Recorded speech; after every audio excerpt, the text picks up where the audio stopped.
I think the time has come. I've become well familiarized with the agents in Strinova, and I think that I can give a very based tier list on this game. This tier list is going to be aimed towards the average player and just sort of give that idea to new players on which characters they should try out and which characters are going to be very strong in the beginning until they can move on to someone else who can do a bit more what they want, or it's something that fits them more, you know. We have tiers S, A, B, C, and I have no idea, never played them. The only character who's gonna go here is her because I have not played her before. She's not available globally. I think she's only available on the CN servers. So yeah, I do not know what she does yet. Until she comes out, I'll give my proper review on her. So starting things off with Ming, she's a pretty good duelist because she revolves a lot with armor. She can game armor, she can increase her armor cap for just a short duration, and her ult gives her even more armor. Not only can she gain armor, she can also take away an enemy's armor with her ability. With all that, she can really become one of the tankiest units in the game. So I think Ming is a very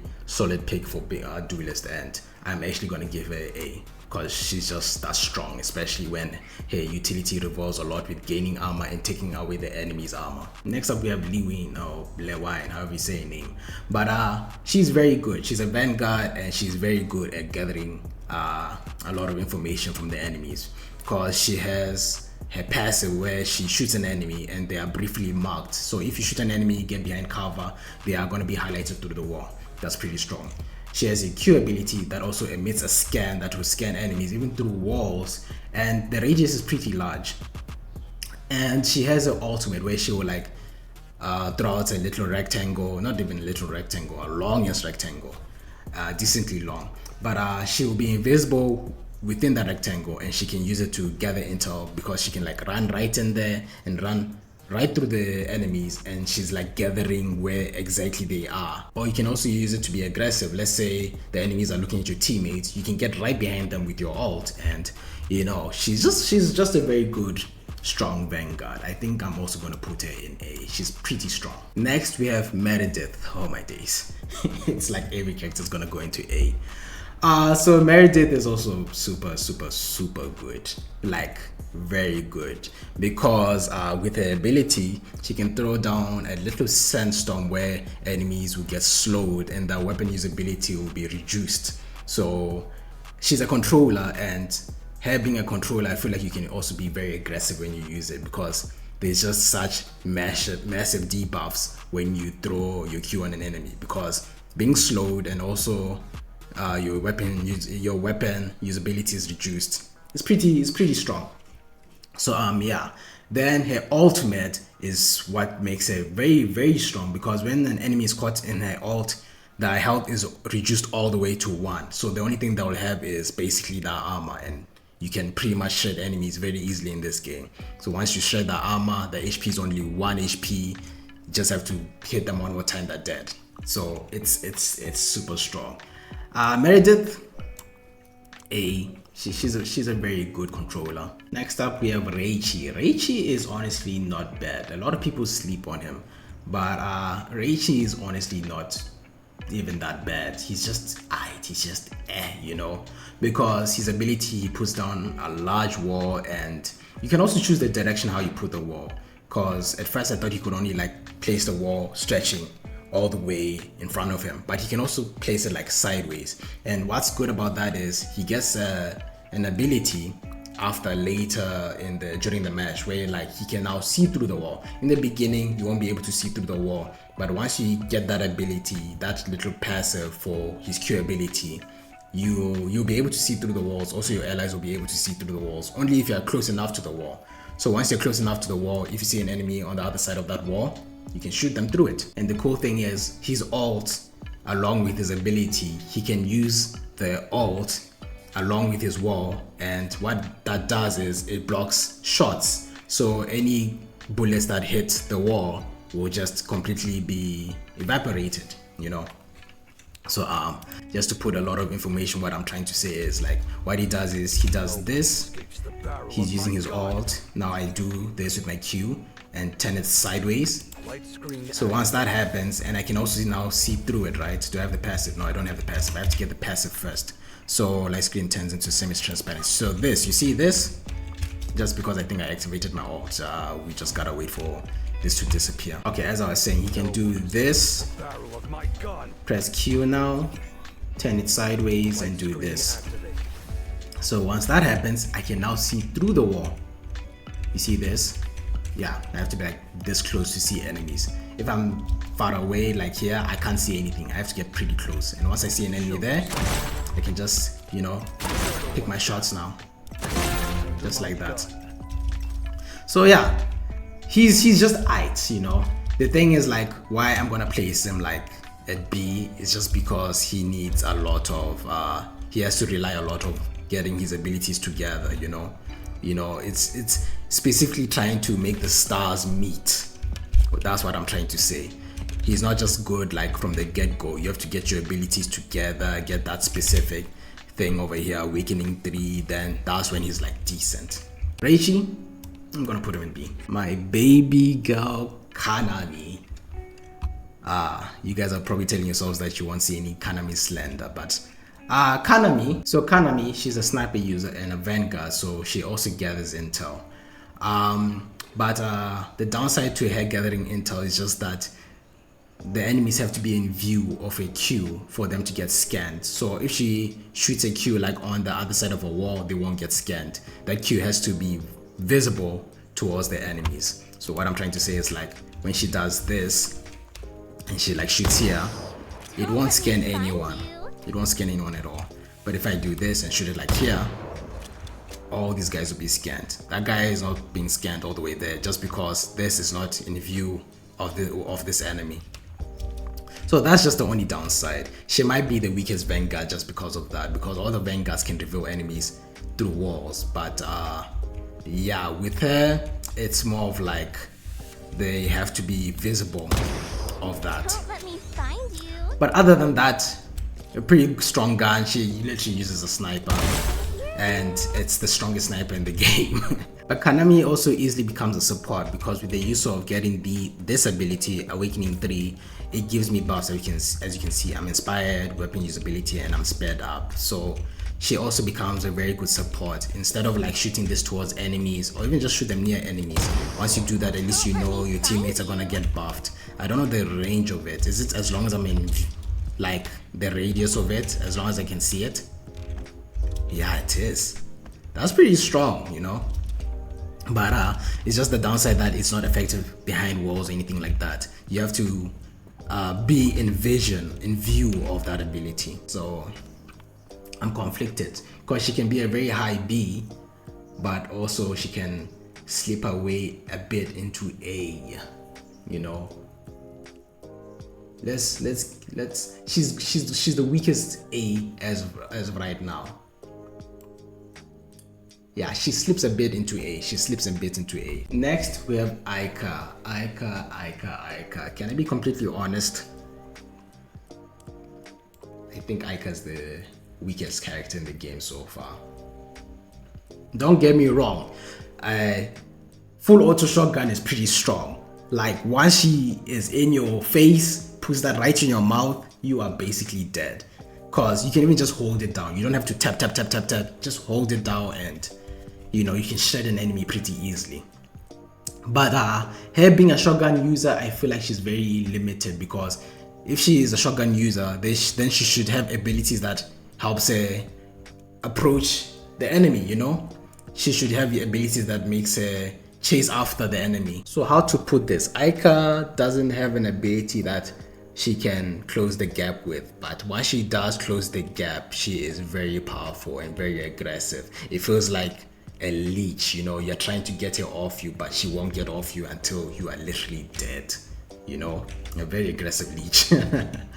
But it's just the downside to her is that she has nothing to close the gap. She actually has to throw herself in there, and when she's trying to throw herself in there, she can get punished. And she can also have options where, like, you know, with a gun, she can get like single shot mode, and you know, try and spray enemies from a distance instead of like using her shotgun ability to shoot an enemy like this far, which they're only doing like about 6 damage.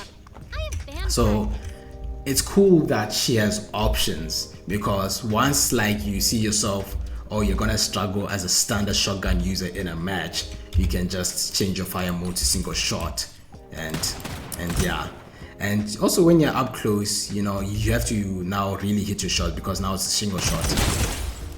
But when you hit your shot, it's pretty strong. It's normal spread. They can be pretty strong when you're up close. But just how demanding it is to close the gap. But not really. I think she dips her toe into B.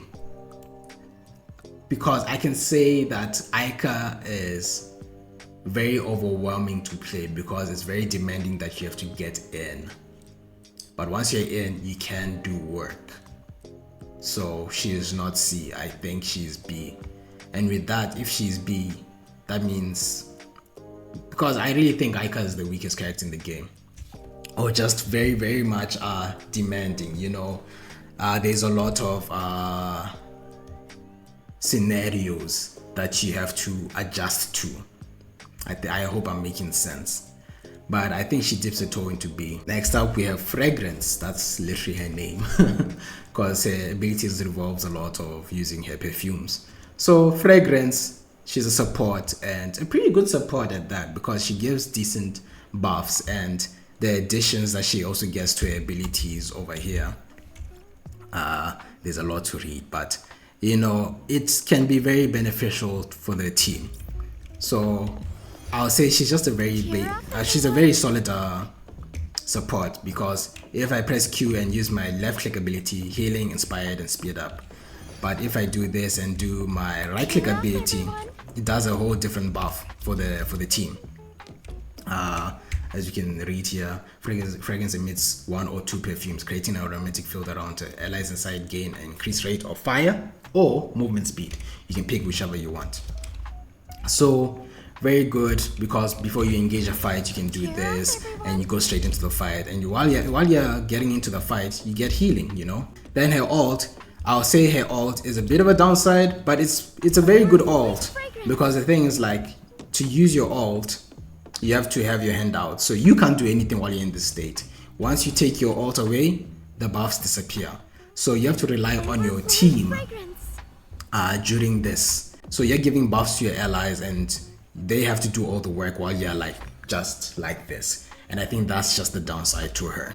I'll say 8 here. She's very good. Next up, we have Audrey. I remember using her a lot in the alpha, but Audrey, you know, she uses an LMG, and I'm a great fan of that, because I just love spraying the enemies down with infinite amount of ammo. You know, you're possibly gonna hit something if you have that much ammo. And alongside with that, she can become also pretty tanky, because what has to happen is the enemies have to break this shield first before they can kill her. So once they break this, that's when they can go straight to her own armor and her own health. And for her to even become more tankier, she can do this, and now the enemy has to break this as well. But if she does get flanked, there's nothing she can do. I mean, she can turn completely like this, so if she does get flanked, she can do this and try and focus the enemy. But sometimes she is just most likely gonna die if she doesn't react in time. But yes, trying to break this shield just makes her even more tankier. Another cool thing she can do is, like, she can put her turret down and actually like peek while she's in her turret form. So imagine, like, she just does that, and she's very good at like holding certain like narrow doorways, hallways, and stuff like that. You know, she's very good at keeping the enemy at bay. The majority of snipers can break her armor pretty easily, so once the snipers break her armor, then they're just gonna spray her down. So if you're in front of enemies, one enemy hits you with a sniper, the rest is just gonna spray you and you're pretty much dead. So Audrey, I'll put her at B. Next up, we have Medelina. Medelina does have a semi-automatic gun, so that can take time getting used to, but it does a pretty hefty good enough of damage. So honestly, it's not too much of a hassle having a semi-automatic rifle. So something that I want to state out is that, you know, Medelina does have a very good ability, because it stops enemies from stringifying. So when an enemy gets hit by that, they cannot stringify. But what I'm torn between is that there's kind of no point of that, because there's already a grenade that does that as well. So instead of just picking her, you can just use this, and that will stop the enemies from stringifying. And yes, I know it's good to have options, but the thing is, like, I'm trying to show you guys why you should like, this is like a tier list on if you give these characters a try, and you know, if they actually make a difference if you give them a try at an average level. But you can just completely forget about using Medelina if there's already a grenade that stops enemies from stringifying. It's cool that she gets 2 charges though, you know, that's the cool thing. But also her ult is pretty good, because at least this is very something that's like different from the grenade, because when she uses her ult, this is a large radius, so basically you can make the whole enemy team unable to stringify, you know. But in terms of just when it comes down to the ability, there's already a grenade that does the job. So yeah, pretty much. I'm trying to later I'm gonna like try and organize it and try and, you know, see who is like top A or low A and just like that towards the end. But yeah. Next up we have stupid Bimo. You think that I'll be biased and just put him down here, or be biased because I am always destroyed by a Bimo and just put him in S tier because he's stupid. But before we get to that, let's talk about him, of course. Bimo is a very good shotgun user. You remember when I was talking about Aika and complaining that she doesn't really have options to close the gap? Well, this guy can close the gap on you, and once he's on you, you are pretty much dead if he can hit all his shots. But Bimo, when you get hit by his shotgun, you can't stringify, so you're already at a disadvantage. And you know, what's the point of even stringifying against a shotgun user in the first place? Because it spreads, right?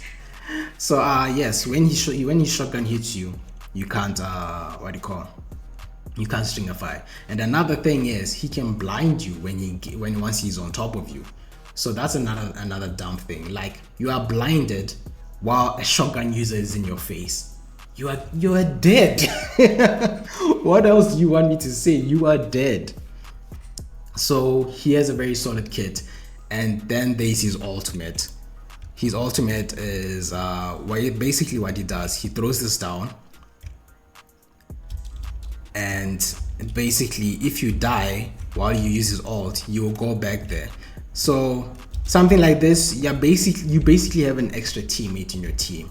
That's how I always see these type of abilities. He has a kit that works very well for him, because especially as a shotgun user, you know, you're gonna be you're gonna like risk your life to try and kill the enemies, especially once you're in their faces. So imagine you shoot, someone's hitting you, recall back, you see. And you also get ultimately recalled back when you die while you're in that state. So yes, you know, he has a lot of room to take risks. So easily he's gonna go to A. Fuchsia is a pretty solid duelist as well. As of now, I think Fuchsia is the only character where you can actually inspect her. Every other character, if you try and inspect them, they keep on rotating along with the camera. But Fuchsia, she doesn't mind it. She wants you to look at her, even though she doesn't seem like someone that wants to be looked at. She looks like she'll just kick the shit out of you if she catches you staring at her. But yeah. So Fuchsia, she's very good, and the reason why I'm going to talk a lot about her because she's my main. So with Fuchsia, she can scan enemies through walls, and the nice thing is, like, when she scans enemy through walls, it's just a brief moment. They'll be scanned, then they'll disappear. But if they're at a certain health bar, I think half health, and you scan them, you see that enemy is going to disappear, but this enemy stays locked on during my sensor, because their health is very low. So that's what I like about it. When an enemy is low and you know they're low, they stay highlighted. You just go around the corner and you go finish the job. So yeah, Fuchsia is very good with the Q ability, and also and she does get a bit of buffs there, bonus HP as well. Look at that healing charge. So yeah, Fuchsia is just a pretty good duelist, to be honest. And then her ult, I mainly use her ult because she gets a lot of fire rate. Her fire rate is increased. She deletes enemies instantly if you hit your shots, not like me. Weapon usability is amplified. She just gets a lot of buffs. So when using her, she's a very aggressive duelist. So yeah, what takes the cake is that Fuchsia, when she gets down, she can actually revive herself as well. So so stuff like that just feels like you have an extra player in your team. So that's mainly what makes her very strong. It's just that she can also revive herself when she gets downed. Fuchsia is a very solid duelist, and I think that she's just very good, especially with the gimmick that she can revive herself. It just feels like you have an extra teammate if you actually manage to revive yourself. So yeah, very strong, very strong. Michelle is pretty solid because she can deny entrance into a point because of just, you know, whenever a character has auto turrets, that's just pretty annoying. It's not broken, but it's annoying to deal with. So Michelle can just put these turrets by doorways, and this will just annoy the hell out of enemies. Yes, they'll notice it, they'll see, oh, I'm getting shot at by this dumb little thing. Once they switch their focus to that, I'll just come and just finish them off, you know. But just characters in any game with auto turrets can just be annoying to deal with, because you know that you have to shift your focus to that, then you have to shift your focus to the main player, you know. But Michelle was pretty good with that. Then we have this, which is like another turret, pretty, like it's a tankier turret, but a turret that does a lot of damage. So we deploy that, it goes up, look at the damage it does. Just takes a lot of damage. So again, it just becomes pretty annoying because you have to deal with these while I'm also focusing you. So yeah, she can deny a lot of like access to a point, and she can pretty much hold a point very good by herself. Yeah, Michelle's ass. She's annoying to deal with, and you can become very annoying using this character. I'll put her in S as well. Next we have Nobunaga. A lot of people sleep on Nobunaga as well. Just in general, people sleep on the male characters in this game, but Nobunaga is also pretty solid when he puts down those little domain expansions that he puts down. So when Nobunaga puts this little thing down, he gets armor regeneration. He also becomes one of the tankiest units in the game. So yes, that's a cool little buff that he gets. I don't know if people know this, but did you know that you can actually teleport between these things? Like, and you can just teleport right back if you want. Yeah, I think that actually makes him even a bit better, if I'm being completely honest, because that opens up to some flanking capabilities in this game, you know. You can just put this at one point, go to another area, and if you want to rotate, maybe there are too many enemies at that point, you just teleport to another. But the thing is, like, to teleport you have to be in the radius, of course. If you want to teleport to that one, just click, and once that happens, you can just go and plant the bomb here now, you know. So yeah, this gives a lot of options to like flanking and just catching the enemies off guard. And his ult also gathers intel as well, and is very good at gathering intel through walls as well.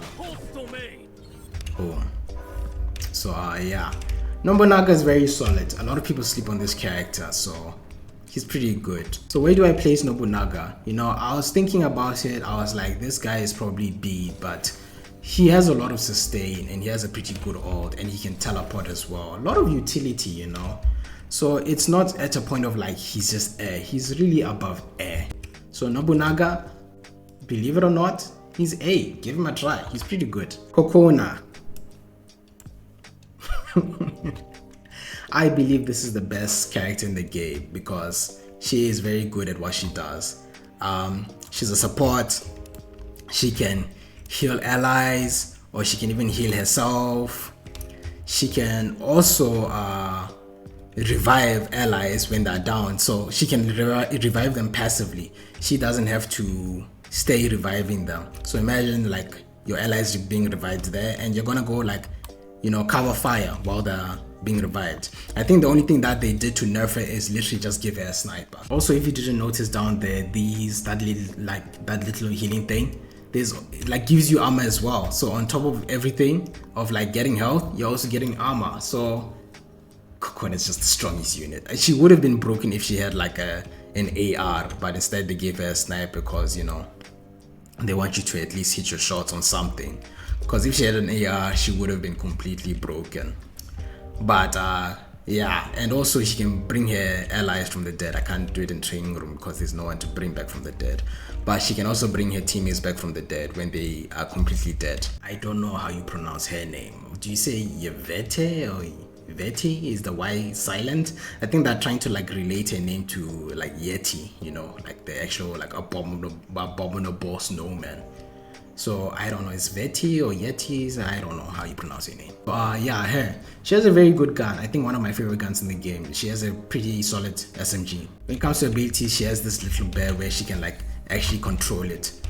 She controls it like as if like it's a drone. She's there, she's completely left wide open. So you have to make sure you use this at a safe spot. So she can control this. She's gathering intel at the same time. When she left clicks, the bear will do that and leave this icy floor on the ground. Whoever's caught in this icy ground, they'll be like slipping all over the place. And not only that, it makes them vulnerable, so they take even more damage. So honestly, pretty solid. And with her ult, it's almost similar to a Q ability. It just releases a lot of bursts. So there's that small radius, second radius, third radius. Everyone's vulnerable, they get that debuffs, but it doesn't leave like that slippery floor on the ground. But everyone's vulnerable and covers a large radius. So I think what makes her strong is that she makes enemies vulnerable, and the thing is like she's making them vulnerable while she has a fast shooting SMG. Because when you shoot the SMG just like this, not a lot of damage, but the fire rate of it is insane. And once they're vulnerable, it can be pretty crazy. So yeah, she's pretty solid. She's a pretty solid unit. I'll say she's A. I'll give her A. I think she's pretty solid. Because when I decide this, I'm trying to look at, is there a downside that really makes it B? What makes it S is just that it's not broken, because you can just avoid it. You can like get out of the radius. I'll say that's just, you know, the counter to that. It's just that once you leave the radius, then you're good. A lot of people that I see here is just that, oh, once you are not within range, like let's say you're a sniper and you just get them from far away, then you're pretty good. Or the abilities won't work on you because they're far away from you, you know? So yeah, with her, A. I think I'll give her A. She's just not S because she's not broken, you know, it's avoidable. But she has a solid kit. That's why I'm gonna put her A. Next up we have Flavia, and Flavia is just annoying to go up against. With her, you're allowed to take a lot of risks, because when she activates her ability, she becomes immortal, and she also leaves her orb behind that if an enemy is looking at that orb, they will get blinded, and they either have to destroy it or they have to wait for it to time out until they can see again. And her ultimate is just also adds more on top to this whole bamboozling gimmick, you know.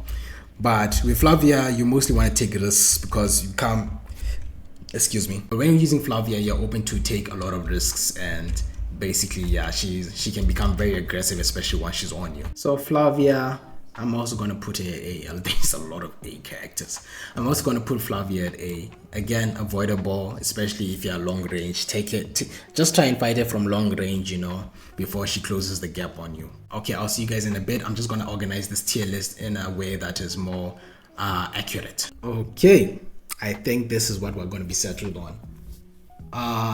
Honestly, the weakest character in this game is Aika. It's just because that her scenarios are very specific. The stars really have to align very well for you to make her work. Yes, there are options, but they could be better. I dropped Medelina to C as well, just because of the option of that there's a slow grenade. Yeah, she has a pretty good ult because it covers a large radius, but you know, up against a whole group of enemies, if they're in front of you, they really don't need to string a fight. They're just gonna spray you down. But you know, just let me just say something as well. Me putting characters at C, I'm not saying that they're bad. If there was like a D tier or E, F tiers, that's me calling the character very bad. A character being at C tier is just that they're not bad. It's more specific what you have to do, you know. For an average player, it might be jarring to use them, you know. Because let's not forget, this is at an average level. B tier, I think we're pretty solid. Rachie is just A, and Audrey is just, you know, she's a higher B, because her airness can turn into B of like, you know, it's air, but she is somewhat very well in a specific field, and that's just her being a very good tank, you know. But all in all, she can also be a bit jarring for the new player, just because of you have to throw yourself out there as you're being a tank, you know. Then A tier, I put Kanami at very low A tier just because of her scans. It's very specific, and when she uses a Q, it has to be in view of the allies or in view of the enemies. That's why she's very low A tier. But the fact that you get buffs, and it's pretty decent buffs, is why she's in A in the first place. As we move up in A, you can see that I'm trying to translate it in a way of like, it gets better and better, because of this is like, it's almost as if like it has to do with radius. Like with radius, as long as you stay away from them, then you should be pretty good. That's how I'm trying to like translate it in like a sort of way. So like if you avoid her, you're good. If you avoid him, you're good. She helps the team, so she's a pretty good support. She helps the team as well, pretty good support. Her field as well, just stay away from it. The field, she's going to be scanning you with the ult, because you don't know where exactly in the ult she is. With him, you want to try stay away, but he can close the gap. She's annoying, she bamboozles you, and she can take a lot of risks. Same with her, she can take a lot of risks because she's going to become tankier and tankier. And I think it's actually better like that. I think Flavia is more stronger at her. She's a much more better pick than Ming, because with Ming it can feel limited or can feel a bit jarring. But the fact that she has abilities that takes away armor and gives her some like armor as well, it's pretty good. But Flavia is just annoying to go up against. Then S tier, these are your broken characters. You might say that, oh, you can stay away from Michelle. Well, Michelle is making you stay away. So it's not a matter of like, oh, I just have to stay away from Michelle. No, Michelle is making you stay away. You have to engage her, but how are you going to engage her when she has all the stuff around her? And if you play it pretty well, those turrets can focus the enemy. The enemies will focus on the turrets, then you will focus on the enemy. Fascia, very good as well, very strong duelist. The fact that she can also just revive herself is pretty broken as well. It feels like you have an extra teammate. Yes, there have been times that you get downed right immediately and you don't have the chance to like revive yourself, but the fact that she has this in her kit, and the fact of like, if you do get down from a distance, just get behind cover, you get back up and you can take the fight in a different way. It's pretty crazy. And Cocona, straight up strongest character in the game. She heals herself. She also gives her teammates a set armor as well, and she can revive someone from the dead. And the fact that she has a sniper, it's more of like, you can't, if you want to try stay away from her, she'll just get you from a distance. So you might think that, oh, a sniper is a nerf because she has to hit her shots, but in the hands of a very good sniper user, Cocona is very good, because yeah, you may stay away, but she will get you from a distance then. So you might feel like, okay, the better option is to like engage instead, but she can just give herself sustain with a little drone thing that she puts above her head, and she'll switch to like a pistol and her secondary weapon, and if she hits all her shots, then you're dead. It feels like you have little options when you're against the Cocona. Your best bet might just be to try and engage her, but she can give herself some sort of sustain to some extent as well. So yeah, that's my tier list. Best character in the game, Cocona. Unfortunately, the worst character in the game, not worst as in like she is bad to use, it's just very jarring for an average player to use, is definitely Aika. Her again, never used her before. Until she releases, I'll give my thoughts on her. But yes, that's the tier list. Hope you guys enjoyed. Very based in my opinion. I think I have made my best decisions on this, because there are some characters that I like here that I would like to even put higher, but they can't just because they're not good enough. Because I am a great fan of Aika. Unfortunately, she said C just because for an average player she's a bit jarring. Audrey as well, I would like her to put her higher, but the fact that the average player has to like try and like throw themselves out there, yes, they're tanky, but if you're overwhelmed, then it can become messy. But that is my tier list. If you guys enjoyed it, you know what to do. But like, subscribe to my channel. That really helps me out a lot. And I'll catch you guys in the next one. Let's crank out and move out.